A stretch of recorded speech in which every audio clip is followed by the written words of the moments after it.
ఇక్కడ జనసేన అభ్యర్థులకి ఓటు వేయమని కోరుకుంటూ నేను ప్రచారానికి వచ్చింది. నాకు చాలా సంతోషంగా ఉంది, పరువుగా ఉంది. ఎందుకంటే పవర్ స్టార్ పవన్ కళ్యాణ్ గారు ఫిల్మ్స్లో కూడా ఒక కొత్త ట్రెండ్ ఇంట్రడ్యూస్ చేసేవారు. అలాగే రాజకీయంలో కూడా కొత్త ట్రెండ్ ఇంట్రడ్యూస్ చేసేవారు. ఏంటంటే ఓటమి గెలుపు ఎప్పుడు వస్తుంది పోతుంది, కానీ జనసేన అంటేనే జనసేవ అని వచ్చి 10 years పైగా ఇక్కడ జనసేవలు ఆ జనసేనని ఆయన అందరినీ కలుసుకొని అలా ఇమ్మర్స్ అయిపోయారంటే దానికి ఇప్పుడు టైం కలిసి వచ్చింది అనే చెప్పాలి. ఇప్పుడు జనసేవ చేయడానికి జనసేనని జయసేన చేయించాలిన బాధ్యత జనాలది. దానికి గాజు గ్లాస్కి ఓటేయమని కోరుకుంటుందో నాకు చాలా పరువుగా ఉంది.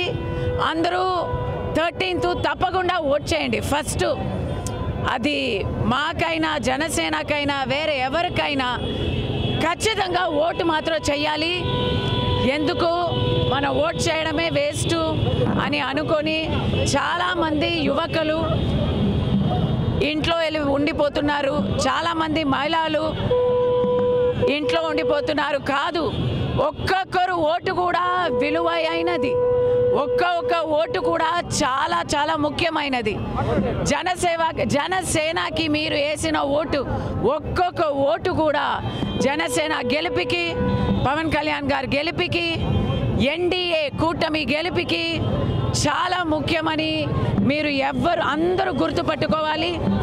మళ్ళీ చెప్తున్నా, కమలం గుర్తుకి, సైకిల్ గుర్తుకి, గాజు గ్లాసుకి మీరు విలువైన ఓటు వేసి ఎన్డీఏ కూటమిని గెలిపించండి, జనసేనని గెలిపించండి, జననాయకత్వాన్ని గెలిపించండి. ప్రతి ఒక్కరూ మీ ఓటును ఉపయోగించుకోవాలి. స్వచ్ఛందంగా జనసేనకు ఓటేయండి, గాజు గ్లాస్కి ఓటేయండి, ఎన్డీఏ కూటమికి ఓటేయండి. తర్వాత సైకిల్ గుర్తుకి, కమలం గుర్తుకి ఓటేయండి. మంచి పాలన రావాలి, దుర్మార్గం పాలన పోవాలి. ఎన్నికల రోజు వచ్చింది, ప్రజలందరూ కూడా కాచుకున్నారు. జగన్మోహన్ రెడ్డి గారిని ఇంటికి పంపించడానికి, ఎన్డీఏ కూటమిని గెలిపించడానికి అందరూ ప్రజలు కాచుకొని ఉన్నారు.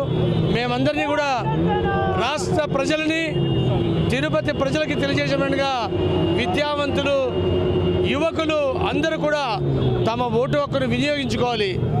ఓటు హక్కు అనేది, ఓటు వేయడం అనేది మన సామాజిక బాధ్యత అని అందరూ కూడా తిరుపతిలో ఎప్పుడు 50-55% ఓటు శాతం పోలవుతుంది.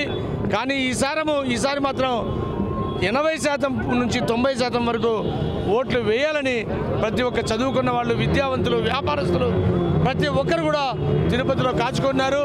గాజు గ్లాస్ గుర్తు ఆరణి శ్రీనివాసులు గారికి జనసేన అభ్యర్థికి వేసి, ఎన్డీఏ కుటుంబంలో ఉన్న జనసేన అభ్యర్థికి వేయాలని, అలాగే కమలం గుర్తు వరప్రసాద్ గారికి ఎంపీ అభ్యర్థికి ఓటు వేసి ఎన్డీఏ కుటుంబంలో ఉన్న వీరిద్దరిని, ఆరణి శ్రీనివాసులు గారిని అలాగే మన వరప్రసాదరావు గారిని గెలిపించాలని కోరుకుంటూ, అలాగే ఇంకొక మాట తెలియజేయాలనుకుంటాను.